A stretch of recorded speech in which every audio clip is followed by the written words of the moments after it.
2006 সালের নির্বাচনে ফিলিস্তিনের গাজা উপত্যকার শাসনভার পায় হামাস।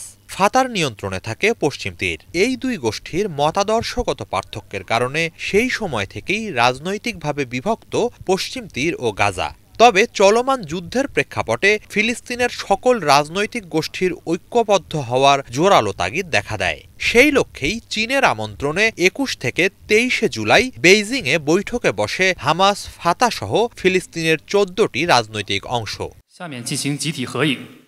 ওই বৈঠকে অভ্যন্তরীণ দ্বন্দ্ব ও বিভাজন দূর করে ফিলিস্তিনের সকল রাজনৈতিক অংশ বেইজিং ডিক্লারেশন নামে ঐতিহাসিক একটি ঐক্য চুক্তিতে পৌঁছেছে বলে জানিয়েছেন প্যালেস্টিনিয়ান ন্যাশনাল ইনিশিয়েটিভ PNI-এর মহাসচিব মুস্তাফা বারগুতি।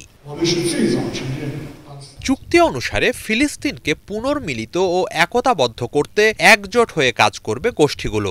এছাড়া ফিলিস্তিনি জনতার একক বৈধ প্রতিনিধি PLO এ ব্যাপারেও একমত হয় সবাই। চীনের রাষ্ট্রীয় সংবাদ মাধ্যম CCTV জানায়, বৈঠকে যুদ্ধ পরবর্তী গাজার শাসনভার নেয়ার জন্য অন্তর্বর্তীকালীন একটি জাতীয় জোট সরকার গঠনের ব্যাপারে একমত হয় রাজনৈতিক গোষ্ঠীগুলো। একই সাথে জাতিসংঘ সনদ অনুসারে একটি স্বাধীন ফিলিস্তিন রাষ্ট্র প্রতিষ্ঠায় কাজ করে যাওয়ার ব্যাপারে সম্মত হয় তারা। এই চুক্তিকে আগের যে কোনো চুক্তির চেয়ে সফল ও কার্যকর চুক্তি বলে অভিহিত করেছেন মুস্তাফা বারগুতি।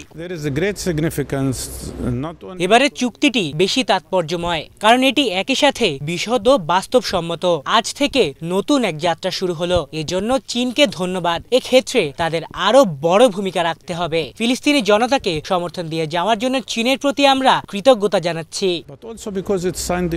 ফিলিস্তিনি গোষ্ঠীগুলোর এই পুনর্মিলনকে সাধুবাদ জানিয়েছে চীন। বেইজিং ডিক্লারেশন বাস্তবায়নে সকল পক্ষের সাথে যোগাযোগ রক্ষা ও সমন্বয় সাধনে কাজ করে যাওয়ার প্রতিশ্রুতি দিয়েছে তারা।